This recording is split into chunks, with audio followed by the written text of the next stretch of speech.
أقسم بالله أحبك، وفي قلبي أرسمك، وفي عيني أضعك، وبفقدانك أبكي. أمي تعالي إلى قلبي، وبين عيني أضمك. ماذا عن كرمك أحكي؟ لم أجد أكرم منك. كنت طفلا مدللا في بيتك، أميرا مغرورا في قصر رمشك. تتبدل همي إلى فرح كلما أرى ملامح وجهك.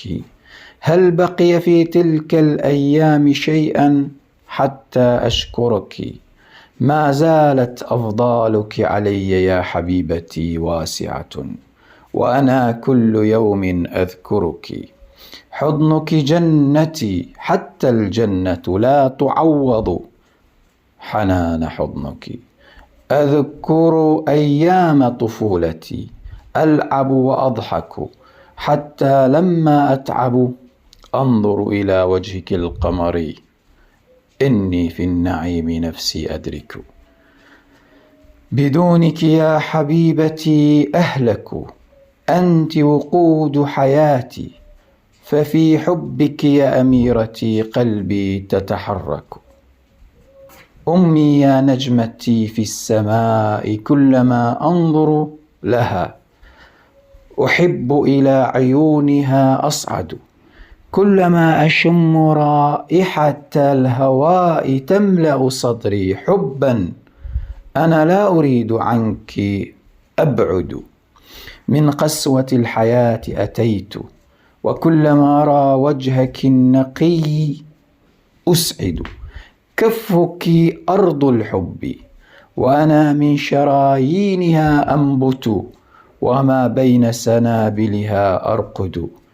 تعبك تشبه ظهر الرجال، من الحلال تكسب، لا ترضى بالهوان، وراحتها في تعبها تتعب التعب وهي لا تتعب. أمي جبل لا تذيبها أمطار أو إعصار أو رياح إذا تجيء أو تذهب. أمي تدهش الجبال في عزمها، حين تعزم في عزمها مخلب. أمي صقر تسكن الجبال، تعلو إلى السماء، وقد تترك السكن في الجبال، في السماء تسكن. تخجل من أن تنزل إلى الأرض، أو تدني قيد أنملة، أو بجنبها تركن. اتخذت أمي من السماء سكنا، فهناك تستوطن. الحب لا تأتي بالفراغ، الحب تعززها الأفعال. ولما يكون الفعل قويا، إذا نظر الفعل إلى القفل أمامه تتكسر الأقفال. الحب ليست بالشعارات تجدى، إنما الحب ثورة وبركان وغضب وتعب واعتزال. في أي جيل وضعتني يا أمي، فإني وجدتك فعلا، ووجدت كل هذا الجيل كلهم أنذال. يا سيدة العفة، إني رأيت بأم عيني تنحني لك الأقذال، وتتمنى أن تلتقي بك ولو مرة، وأن تصلك الأوصال.